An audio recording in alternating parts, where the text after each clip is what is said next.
I guess my most memorable car and drive would be in my 66 Jaggy Coupe, meeting up with a gray 308 Ferrari and running side by side at a bit of a brisk pace from Racine to Kenosha. And a tap on the horns and a wave, and we went our separate ways.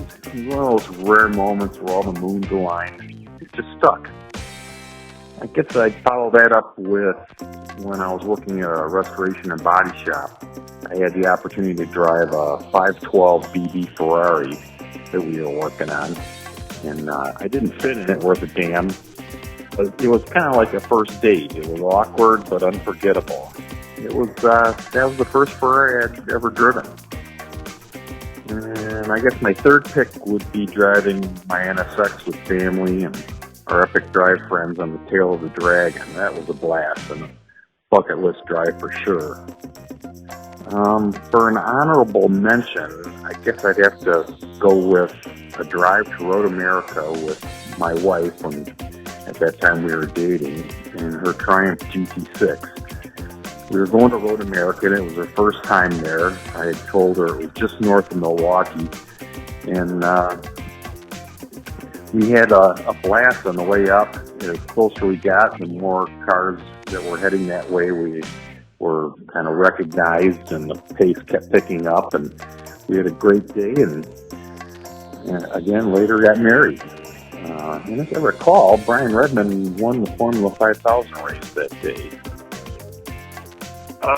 First one, a 68 Corvette, 427, 4-speed roadster, a beast of a car. The power was quite impressive for my first forte with a big block. Quite impressive vehicle. 3 deuces.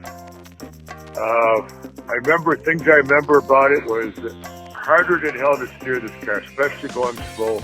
Manual steering, manual 4-wheel disc brakes. Power was right there though. It was a fun car. Incredible amount of heat. Oh, you couldn't believe, even with the tops on it. There was no air conditioning in the vehicle. Just a miserable car to be in as far as the heat, but very much fun. Next would be 1970 Dodge Challenger TA 346 pack.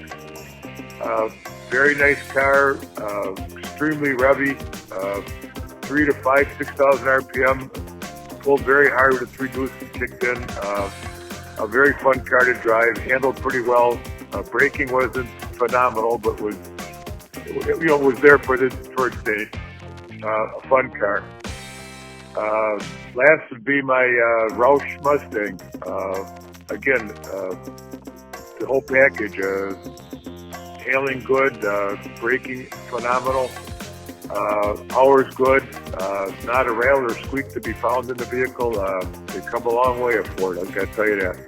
Real satisfied with that vehicle. And honorable mention would be, of all things, my 74 Javelin AMX 401. Again, I like the layout of the dash, the cockpit arrangement in there. I modified the seat so I can move it back more so I fit in it more comfortable.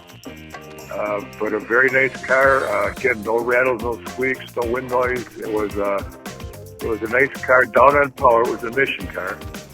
But for what it was at its day, it was a nice car, and I would have liked to pursue some more efforts with that car, but it got totaled out, and that was the end of that one.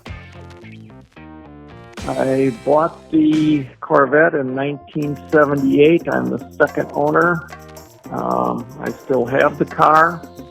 In the 90s, a Chevy Crate engine went into it, 350 horse. I didn't like the automatic transmission after that, so it's now a 5-speed manual. The front end has coilover front suspension, and I added rack and pinion steering. Other than that, it's pretty stock. Oh yeah, and of course headers.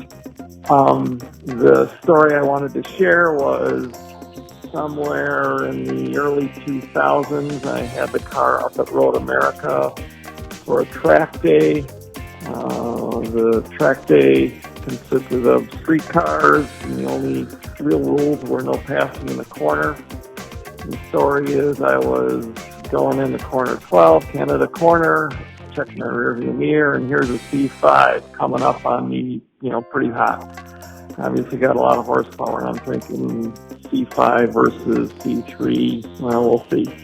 So go through corner 12, look up, now he's a little bit further behind than before, 13, 14. It took him until almost the bridge on the front straight before he finally caught me, and of course he flew by me. And it just cracked me up that a car with bigger, better brakes, bigger, better suspension, bigger, better tires couldn't hang with me in the corners. On my old C3, everything, stock except for a few small tweaks. That's my story, and I'm sticking to it. Car and Driver road tested a 1964 GTO with a run of 0 to 100 and back to 0 in 11.8 seconds. At that time, my dad sold Pontiacs and asked me to shuttle the GTO to a customer. I was thrilled, me driving the GTO. I checked for cops and floored it. Unfortunately, it was in fourth gear going about 25 miles an hour and barely accelerated. I remember saying, this car is really a dog. Where is that 11.8 second run?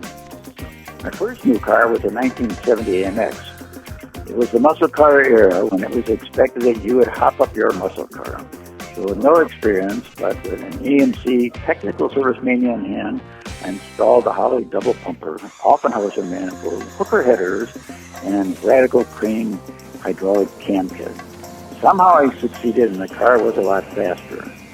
However, the double pumper pushed in so much extra gas that the engine was worn out at 3,000 miles.